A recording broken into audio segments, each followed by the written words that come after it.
Hmm, ada hadis, ada sunnah, ada khobar, ada asar. Apa sih itu? Welcome to mata pelajaran Al-Quran Hadis. Asbel, semangat banget loh. Cikidot.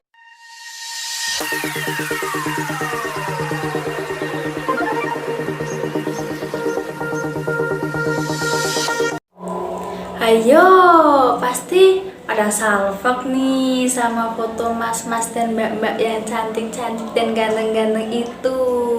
Oh, sebentar. Sebelum ke perkenalan, selayaknya kita salam dulu ya. Assalamualaikum warahmatullahi wabarakatuh. Waalaikumsalam warahmatullahi wabarakatuh.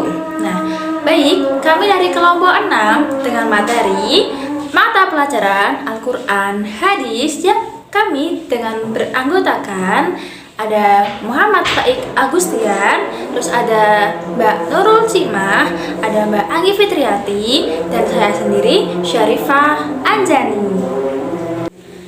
Nah, di sini kami akan membahas materi tentang hadis, sunnah, khobar, asar yang melingkup pengertian, persamaan, perbedaan, dan perilaku. Yuk, kepoin yuk. Baik, di sini saya akan menjelaskan mengenai hadis, sunnah, khabar, asar. Baik, untuk yang pertama, hadis secara etimologi. Hadis mempunyai beberapa arti, yaitu baru atau jadidun, yang dekat atau koribun, dan wara atau berita, jabarun. Sedangkan hadis secara terminologi adalah segala ucapan Nabi Muhammad SAW, segala perbuatan, serta keadaan atau perilaku beliau. Yang kedua, ada sunnah. Menurut bahasa, kata sunnah merupakan direvisi dari kata sana yasunnu sunnatan. Kata itu berarti cara jalan yang ditempuh, tradisi atau adat kebiasaan atau ketetapan. Apakah hal itu baik atau tidak, terpuji atau tercela? Dari pengertian tersebut dapat diketahui bahwa sunnah lebih luas dari hadis karena meliputi segala yang datang dari Nabi Muhammad SAW baik sebelum maupun sesudah diangkat menjadi Nabi dan Rasul. Kabar menurut bahasa berarti wara atau berita yang disampaikan dari seseorang, kedatangan seorang. Maka kabar lebih umum daripada hadis karena dalam kabar termasuk juga segala sesuatu yang berasal dari selain dari Nabi Muhammad SAW seperti perkataan, perbuatan, maupun takrir atau ketetapan beliau. Yang terakhir ada asar. Menurut bahasa, asar artinya bekasan atau sisa sesuatu. Asar berarti punya nukilan atau yang dinukilkan. Adapun pengertian asar menurut istilah, kebanyakan ulama berpendapat bahwa asar mempunyai pengertian yang sama dengan kabar dan hadis. Sebagian ulama menetapkan bahwa asar lebih umum daripada kabar, yaitu bahwa asar berlaku bagi segala sesuatu yang datang dari Nabi Muhammad SAW maupun dari selain Nabi Muhammad SAW. Sedangkan kabar khusus bagi segala sesuatu yang datang dari Nabi saja. Adapun para fuqaha memiliki istilah asar untuk perkataan ulama salaf, sahabat, tabi'in, dan lain-lain. Halo semuanya, selanjutnya kita akan belajar persamaan hadis, sunnah, khobar, dan khosor. Menurut sebagian ulama, keempat hal ini adalah sama atau muradif.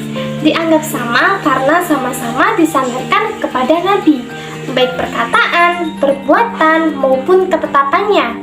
Akan tetapi, sebagian ulama membedakan pengertian antara sunnah dan hadis. Sunnah itu adalah segala sesuatu yang diriwayatkan dari Nabi SAW, baik perkataan maupun perbuatan beliau. Sedangkan hadis hanya khusus mengenal perkataan beliau. Ada juga yang berpendapat bahwa sunnah Nabi SAW hanyalah tata cara dan perilaku Nabi yang beliau praktekkan terus-menerus dan diikuti oleh para sahabatnya. Sedangkan hadis adalah perkataan Nabi SAW yang diriwayatkan oleh orang seorang atau dua orang, lalu hanya mereka saja yang mengetahuinya dan tidak menjadi pegangan atau amalan umum. Jadi kesimpulan adalah persamaan antara hadis, sunnah, khobar, dan qasar ialah bersumber kepada Rasulullah SAW sebagai sumber kedua setelah Al-Quran. Nah, akhirnya kita sampai di poin terakhir, yaitu tentang perbedaan sunnah, hadis, khobar, dan atsar. Ada yang tahu di sini tentang perbedaan keempat tersebut? Yuk kita belajar. Nah, yang pertama ada sunnah dan hadis. Sunnah itu cakupannya lebih luas daripada hadis. Sunnah itu merupakan salah satu perbuatan segala sesuatu yang dinukilkan kepada Nabi Muhammad SAW, baik itu perkataan, perbuatan, sifat, pengajaran, dan yang lainnya. Nah, titik puncak sebuah sunnah itu berada pada hal-hal yang sering dilakukan Nabi Muhammad, baik Nabi Muhammad sebelum menjadi Rasul ataupun setelah menjadi Rasul. Nah, selanjutnya adalah khobar. Nah, khobar selain dinisbahkan kepada Nabi Muhammad SAW, khobar juga bisa dinisbahkan kepada sahabat atau tabi'in yang pada zaman Nabi Muhammad SAW. Nah, pada kali ini khobar itu lebih luas daripada hadis karena di dalam khobar ini banyak sekali riwayat-riwayat selain dari Nabi Muhammad SAW. Dan yang terakhir adalah atsar.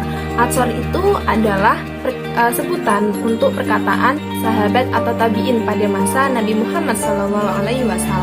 Nah, namun kadang asar juga bisa dinisbahkan kepada Nabi Muhammad SAW. Namun seringnya untuk sebutan sahabat atau tabi'in Nabi Muhammad SAW. Nah, itulah perbedaan dari keempat yang tadi. Apa aja tadi? Sunnah, hadis, khobar, dan atsar. Oke, terima kasih. Nah, gimana nih? Udah pada paham belum? Tentunya udah dong, udah dijelaskan dari pemateri-pemateri yang cantik-cantik dan ganteng-ganteng pastinya dong. Nah, udah pada tahu kan tentang sunnah, hadis, khobar, dan asar. Apa itu pengertiannya, serta persamaan perbedaan dan perilakunya.